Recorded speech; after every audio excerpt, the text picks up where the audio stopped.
rap.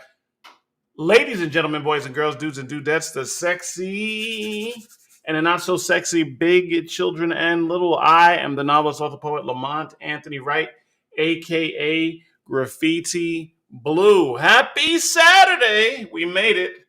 We made it, kids. It's Saturday, and they can't take that from us. They cannot take that from us.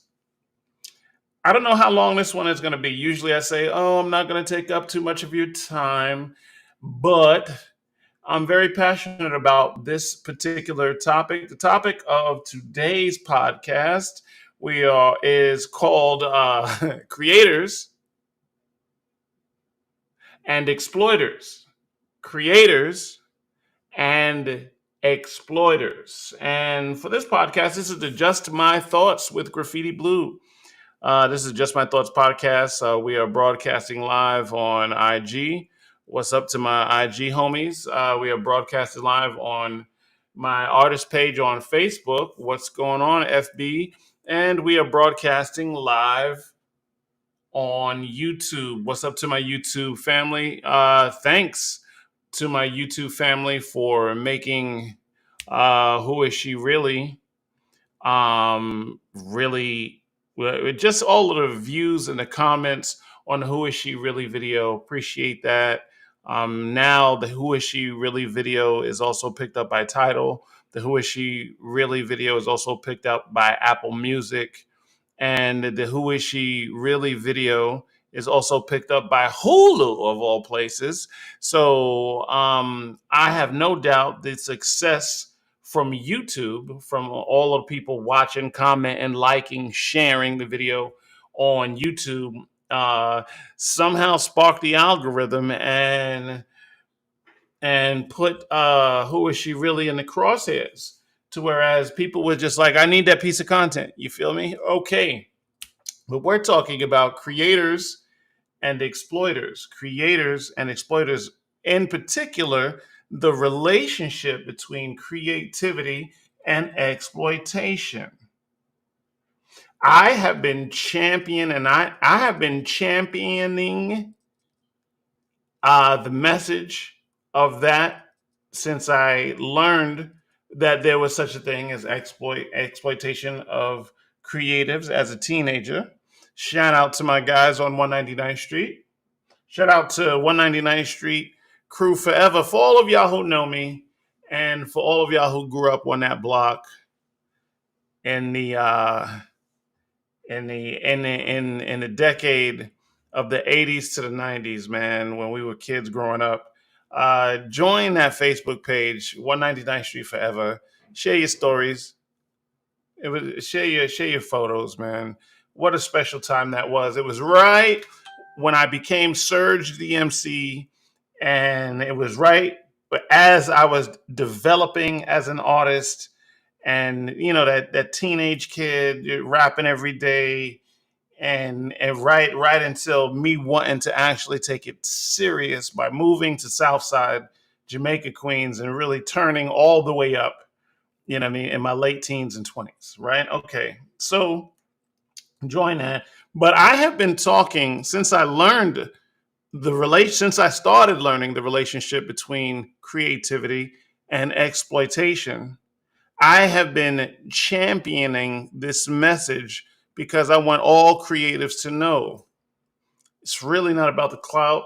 It's really not about the views. And it's really not about all of that stuff. Like I'm this grand famous guy teaching everybody and bestowing all this wisdom. I'm coming from a place of testimony. Hey, I'm an artist. This is what I do. This is what I experienced. I feel an obligation to share those experiences because at the end of the day, I would have loved for someone to put me on to game when I was coming up. Okay? So if this blog sees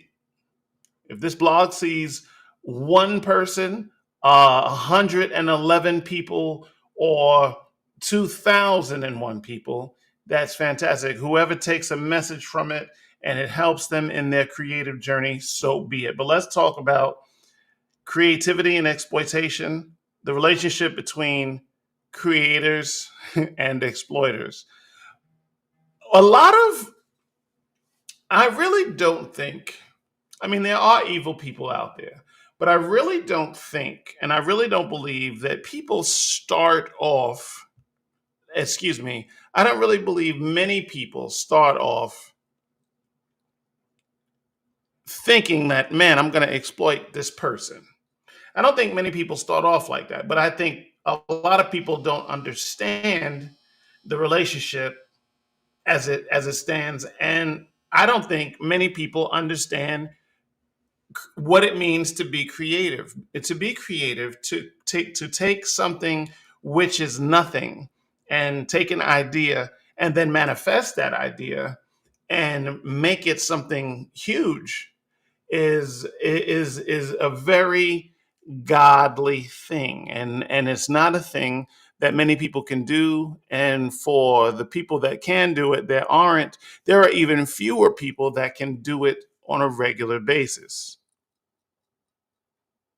Okay, so you have true creatives who obsessively create, who are, who if they did not create, they would be sick if they didn't create. And then you have other people, maybe they create once in a while, maybe they don't create at all, but because there is so much glory in creating, you have a lot of people that will take the choice. If they can't create, they will want to stand right next to the people that create to get some of that glory. Hopefully, that shines on them, right? And then you have others that would just like, well, they believe that without them, the creator would not have the opportunity to create. So they position themselves as middlemen. Be just like, look, you're the creator, fine, but I'm in essence going to pimp you. You wouldn't be who you are without me setting it up for you. And if that is the relationship and it's sincere, if you are providing for that creator so that creator can create, then good for you. You are doing a service. But just know, keep it humble and know that it is a freaking service. A lot of people don't understand what it means, and I will explain it through a metaphor. You know, we got to be artistic today. Let's explain this in metaphor. I call creators, and for all my creators out there, I consider creators the tip of the arrow. The creator is the tip of the arrow. Creativity is the driving force that makes that arrow freaking stay on the course that it's on. Now there are other elements that makes the arrow fly. And that's cool. But creators are the tip of the arrow. So you have the staff of the arrow, and the staff of the arrow gives it weight. It gives it weight. So when that arrow hits whatever it hits, it's got the force of the arrow of the staff of the arrow behind it. Boom. As sharp as the arrow may be, that arrow doesn't pierce what it needs to pierce without the staff of the arrow. That's cool. Know your role, know your place. There are the feathers on the opposite end of the arrow as well, right? Now, the feathers or whatever that is might not necessarily be real feathers, but y'all know what I'm talking about. On the opposite end of the arrow, what is the function of those feathers?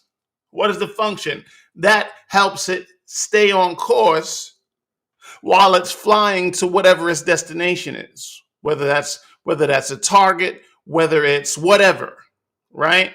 Whether it's a bullseye, whether it's a victim, whether it's a bird of prey or whatever the arrow is headed to, the feathers on the opposite end of the arrow help it maintain its flight, and it helps it stay on course. So the arrow just isn't tumbling through the freaking air like this. Everybody has a place, everybody has a role, right? Even the bow of the bow and arrow, that has a job. The string and the bow itself, even the person pulling the bow back to let the arrow launch and fly, has a purpose. The bow launches the arrow to whatever it's going to go towards, right? So everybody has a role. The tip, the arrow itself, the staff, the feathers, the bow, the person pulling back the bow, the string, everything has a place in this metaphor I'm painting for you for creativity. But the creative, the woman or man creating is the tip of the arrow. That's the lead. That's the person in front. That is what pierces what it needs to pierce on impact. Everybody has a role. Did the tip of the arrow get to where it's got to go by itself? No. But the tip of the arrow, and notice is not no Illuminati bullshit. What up, artist? Oh my God, what up, artist? But the tip of the arrow, and this is not no Illuminati bullshit sign that I'm giving at you. What's up, artist? How's Atlanta, bro?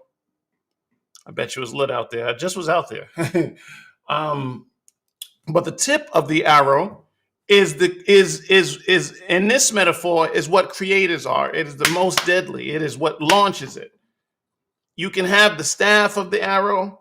You can have the freaking feathers on the back of the arrow. You can have the bow from the bow and arrow, but it doesn't pierce without the tip.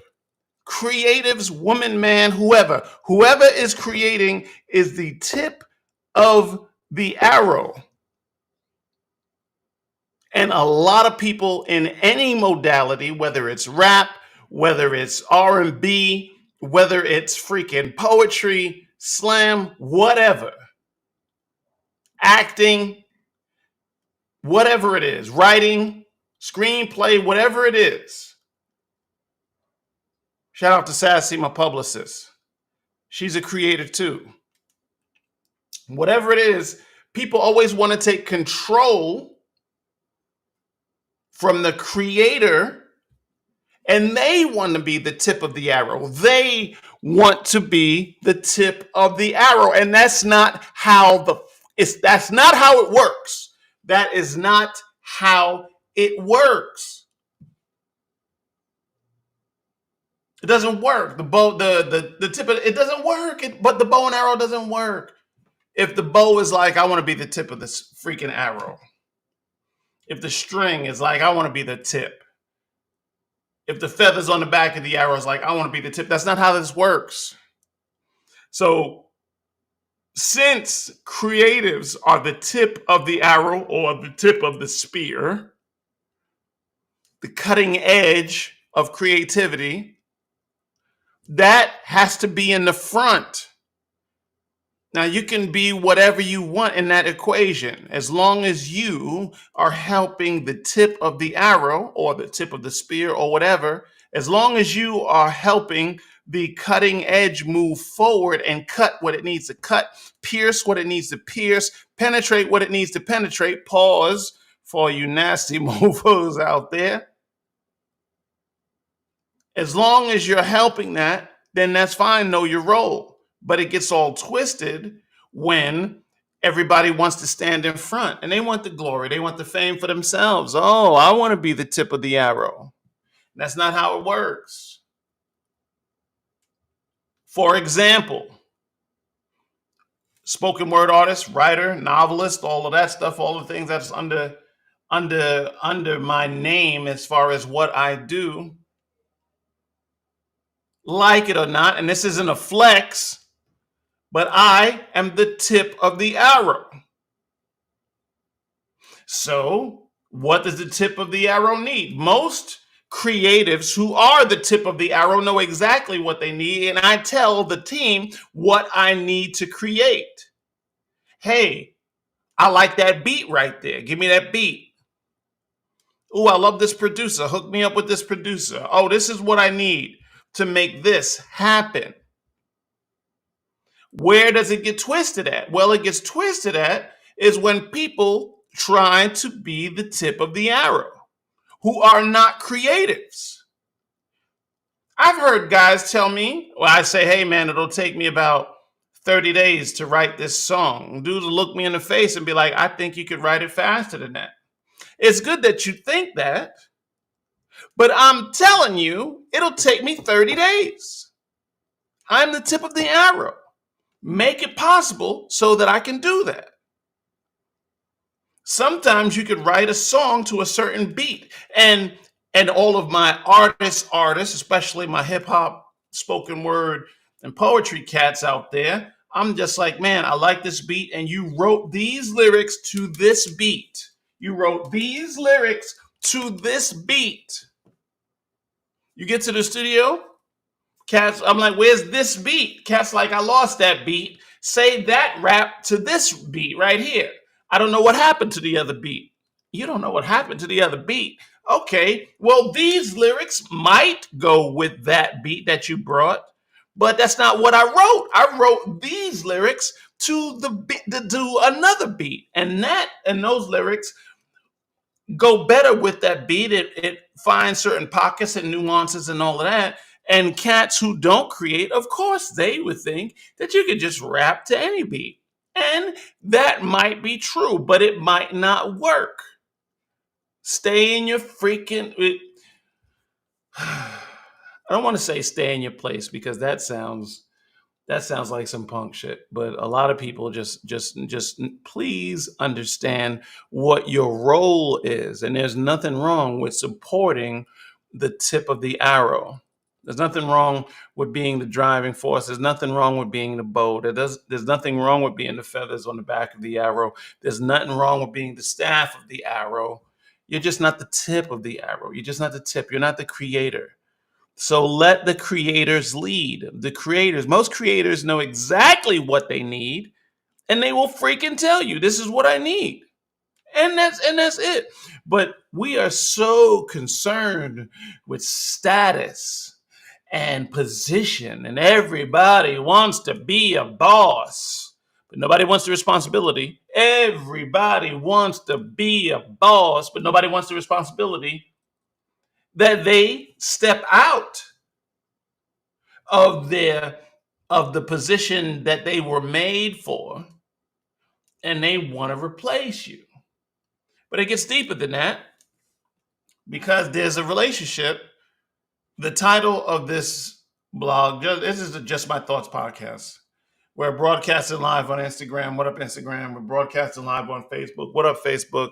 We're broadcasting live on YouTube as well. Because I'm only saying this once. But there's another relationship between creators and exploiters. Those who can't create will often, if not always, try to exploit those who can. Those who cannot create, I'll say it again, will often, if not always, exploit the ones who can. So this podcast, the Just My Thoughts podcast, is made specifically to warn my fellow creatives, because I have freaking learned some things. You know what I mean? Am I the biggest spoken word hip hop artist that has ever freaking lived? Absolutely not. You know what I mean? But I have been around a while, at least long enough, and I have been in this game long enough to understand completely what the business will do to you. And one of the first orders of business in this business, that be it literature, poetry, hip hop, entertainment in general, is to pimp you and exploit you. And with everything going on with Sean P. Diddy Combs, with all of the corrupt exploitation, taking advantage of everything, I think this message is so appropriate to tell my creatives on the ground, on the come up, or even if you've been in the game as long or longer than me, to watch the snakes. Cut the grass and watch the freaking snakes. But it gets deeper. The relationship between creatives and exploiters is so deep that I'll tell you a story about how deep the shit goes. This relationship manifests in different ways. I have been in the trenches. I have been in those rooms as a teen, in my early 20s, in my early 30s, and so on. I've been in those rooms and I have watched people blow up. I have been in the room where we were all not famous, and one of us that was in that room or was at that show or whatever had suddenly become famous. I've seen this my freaking whole career because I don't know, the good Lord just wanted me to be in those rooms. Right? And on my rise, be it meteoric or not, on my rise, I always wanted to be and always wanted to spar lyrically with who I considered the best. It just makes you sharper. If you're in a room with a whole bunch of dope lyricists, MCs, or whatever, and you go toe to toe with these guys and girls, because there's some female killers out there too, you're probably just going to get better. And I was never afraid to pit myself against the best of a particular town. I moved around a lot in my whole career. So after New York, it was DC and Atlanta and Florida. And I even lived in Denver for a hot minute and California. And I always was mixing it up with the MCs, spoken word artists, writers, or whatever of the freaking day. So, as it may happen, when you mixing it up as much as I'm all the way outside for about freaking 30 years doing creative whatever. Every now and then you will be in the trenches and somebody will blow in that room, right? Now, interestingly enough, because there are so many people who exploit you when you can't create, even when you're in a room with other creators who came up with you, most of those women and men who break through, they will act like they don't freaking know you. And I'm not mad at any people who broke through that suddenly caught amnesia all of a sudden. I ain't mad at that. You want to know why? Because most of the women and men who finally break through know that everybody is freaking coming. They know everybody's coming. So I did not want to be that guy. So when I knew that I was either raised with this cat or we were in the trenches together, after I saw that person break through, I never ever called them asking for no freaking favor. Ever. Ever. And I know many that are on the other side of the freaking glass right now. Now that doesn't make it right that cats just kind of act like they didn't remember who my name was. But that's what it is. I know that's just a game. But there's another side to it. I have also been in the trenches, and then I was on the other side of the glass. I was the one who got signed by the Voozle TV out in the UK, and I had a podcast out in the freaking UK. Just so recently, I was the one who charted on Apple Music at number 13. And then my phone started ringing. Okay. Right? Now, cats that I was in the trenches with, very interestingly enough, you know what I mean? Even though the phone rang, what was more surprising of who didn't call, some of the cats where I thought we were coming up together, I'm like, this is a victory for all of us. It was just like, boom. Some of these cats, not all, but some of these cats were just like, get away from me. Why?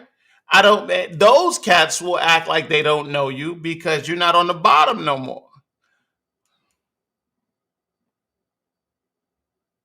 Kind of makes you wonder, this industry, the music industry, and entertainment in general, kind of makes you wonder who is real and who is not. Now, a lot of times the writing is on the wall. We see the writing on the wall and we kind of know, we kind of suspect who's there, who's really down for us and who's not. But sometimes you just don't know. And when you're in the midst, especially as a creator, You're so busy creating that you don't freaking notice that your grass is a little too tall and you don't see the freaking snake slithering around trying to bite at your freaking ankles. What up, Sassy? We talking about creators, Sassy, and exploiters, and the relationship between creativity and exploitation. And I'll repeat, with everything going on, I was a huge fan of the bad boy movement. Okay, I was in the club in New York when Who Shot You Drop. Dreams of effing an R&B chick. I'm in the club when Ready to Die drop. I'm in the club when Life After Death dropped. I'm in the club.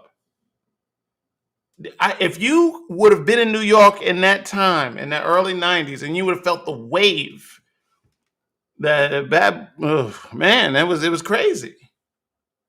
So hey, what up? So I know. So I'm just sitting there like, man, here I am,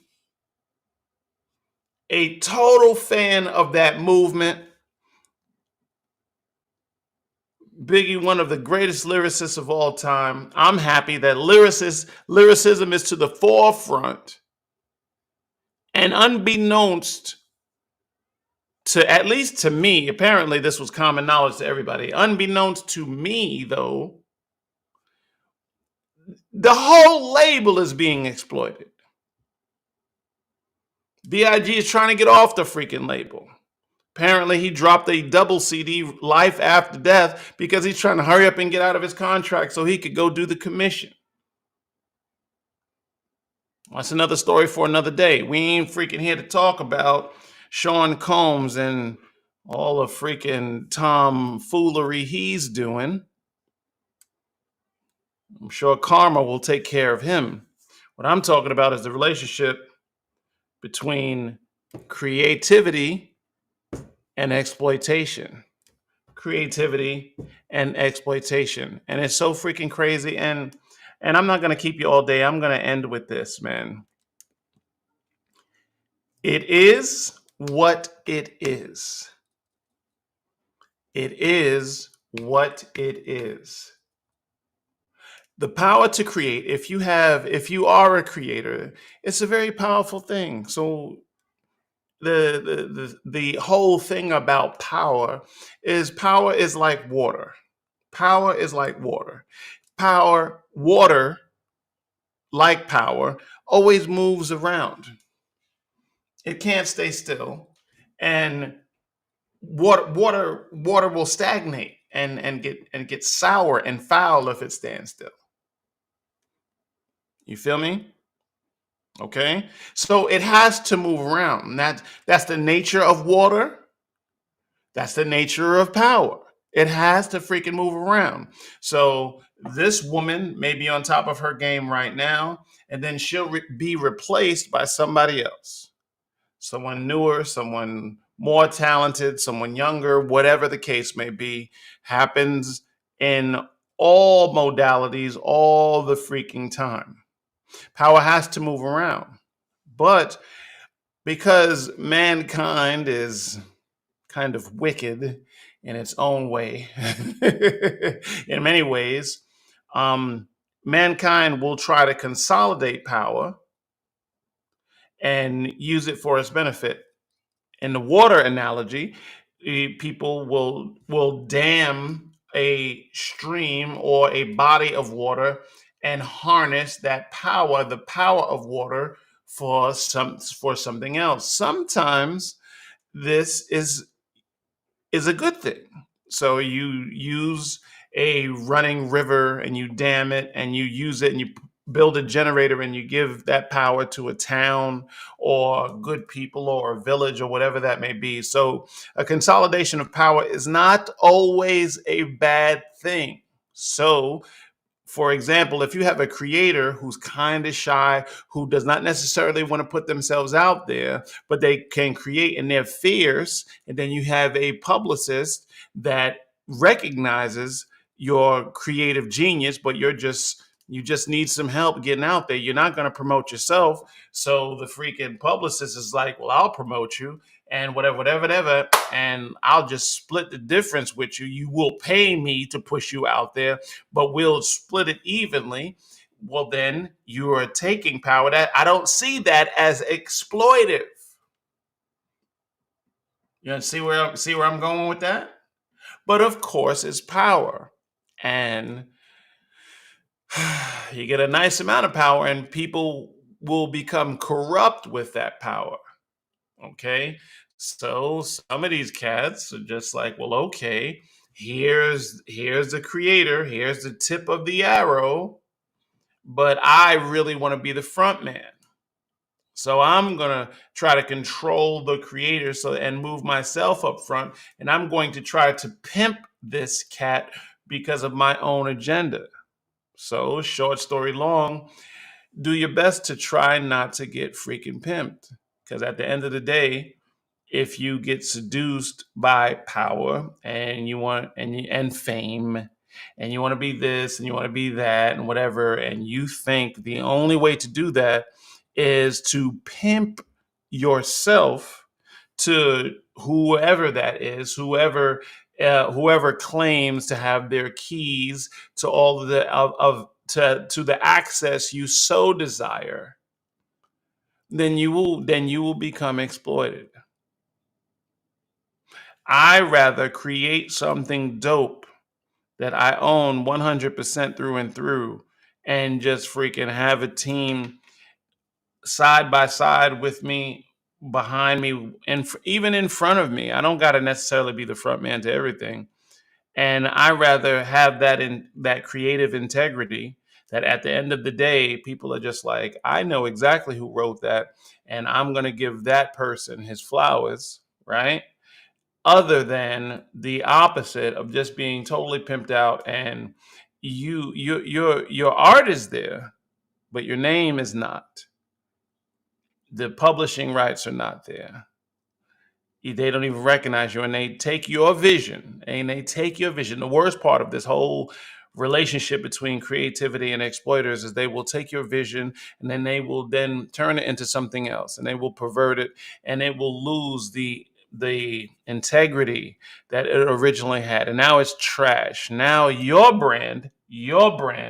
brand is associated with trash. And even if you clean it up on the back end and clean house and get rid of all the exploiters that were around you, it's almost too late.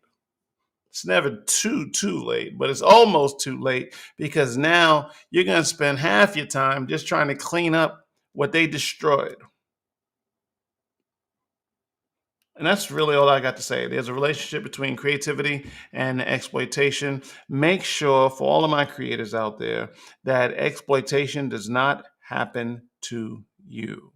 Fame is not worth your soul. Let me tell it to you. Fame is not worth your soul. And that's it. It's time to do errands and all that. Love you. Bye.